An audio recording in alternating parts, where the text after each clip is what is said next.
Bonjour et bienvenue pour cette nouvelle vidéo de l'association ADAC consacrée aujourd'hui à la fraude.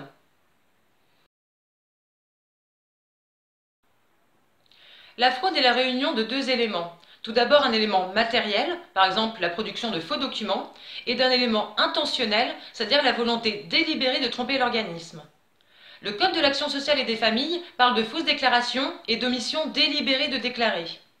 A l'inverse, le Code de la sécurité sociale parle de fausses déclarations et d'omission de déclarer.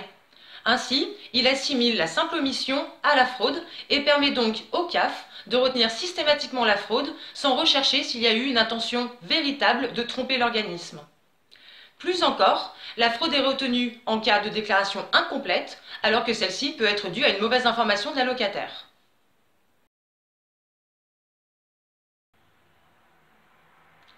Les caisses d'allocation familiale ont une obligation d'information et d'accompagnement des allocataires dans leur démarche.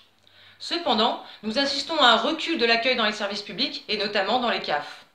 Or, le système des prestations sociales repose uniquement sur les déclarations faites par l'allocataire. En l'absence d'information de ce dernier, il lui arrive de commettre des erreurs ou des omissions sans que cela relève d'une intention de frauder. En cas de doute lors de vos déclarations, nous vous invitons à formuler votre question directement par mail sur votre compte CAF afin de garder une preuve et, en cas de litige, de pouvoir invoquer que l'information erronée vous a été délivrée par la CAF elle-même.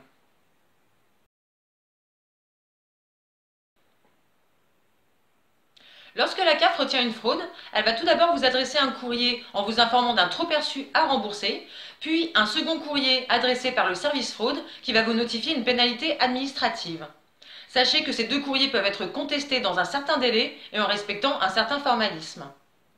Dans le cas d'une fraude, la CAF doit respecter une procédure dite contradictoire.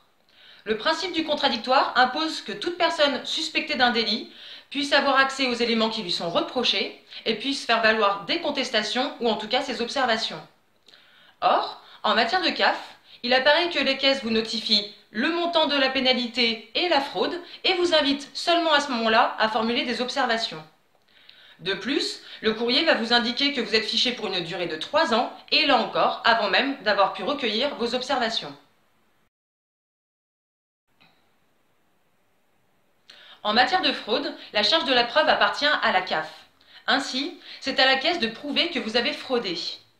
Or, lorsqu'elle vous notifie une fraude, elle vous invite à prouver que vous n'avez pas fraudé. Elle opère ainsi un renversement de la charge de la preuve. Ce renversement peut être préjudiciable, notamment dans les situations de suspicion de concubinage, où les allocataires vont devoir prouver l'absence de relation. Il est parfois très difficile de prouver un fait ou une situation qui n'existe pas.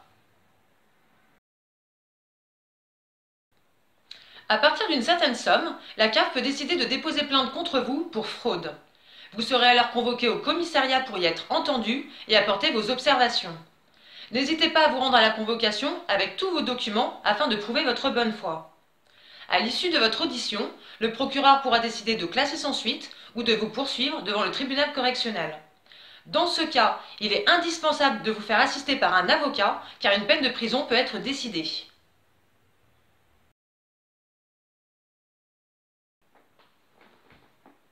En cas de poursuite pour fraude, demandez la copie intégrale du rapport de contrôle et de tous les éléments contenus dans le dossier de la CAF. Veillez également à contester les courriers dans les délais et à conserver une copie de vos recours.